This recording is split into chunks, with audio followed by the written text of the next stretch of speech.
Good afternoon, Noel, and first and foremost, thanks for joining this one-on-one retrospective.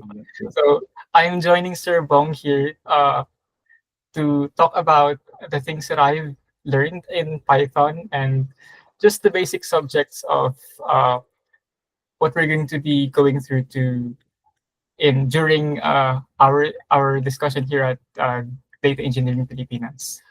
The first few courses up to like dictionaries, I passed through them with a breeze kasi uh, learning through and walking through those data structures and algorithms, it's a universal thing.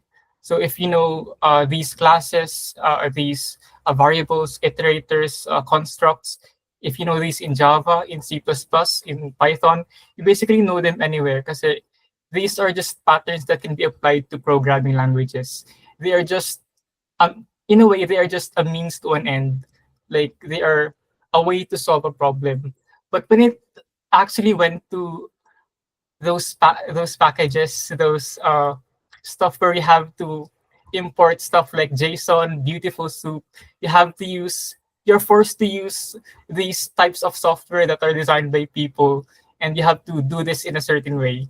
It starts to become difficult because it's something that is designed to be used for a specific purpose and something that's not really generally done for uh, all programming languages. So if there's something in Python that does it this way, it might not be able to be applicable to C++ because of the coding differences, the structure of the architecture of those languages.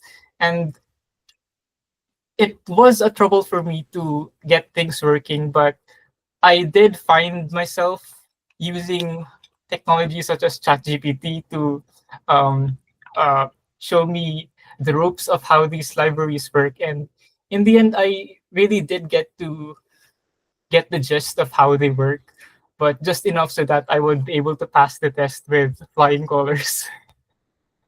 That's so really good to know. Yeah, and yeah, go ahead. Go so ahead.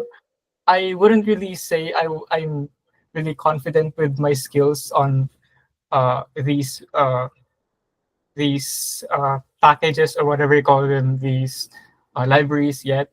And I know that Python is a language that is really used by data engineers to model and process data because it's a programming language that is very close to English. So people who are not really that well versed in programming can basically adapt into Python so that they can do less of the programming and more of the thinking on how to do this and how to do that. And I'm also really happy that Python has these packages as well. Because without them, we have to basically reinvent the wheel each time. So we have all these CSV to JSON converters or whatever, and all of those. Yep, that's pretty comprehensive answer actually. Come to think of it, all my questions that I prepared are actually answered already by you. I'm so So sorry. I guess this I was guess we can part conclude. of, this No, was just not part of kidding. the script.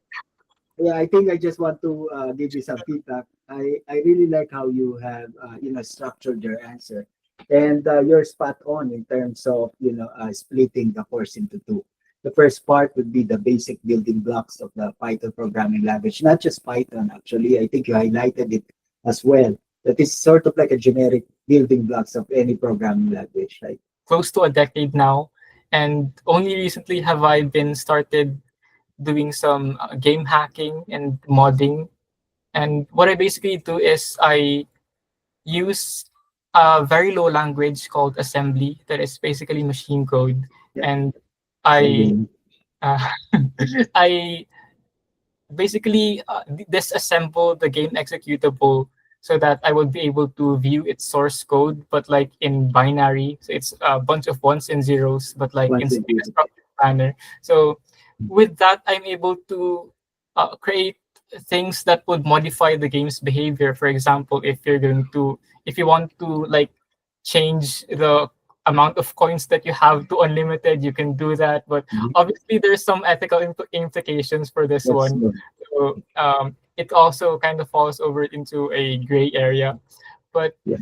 these are skills that I've learned that actually help me understand how computers work on a more lower level, and it Mm. has helped me understand uh, how much of an importance RAM actually is, and how the CPU and RAM communicate with each other.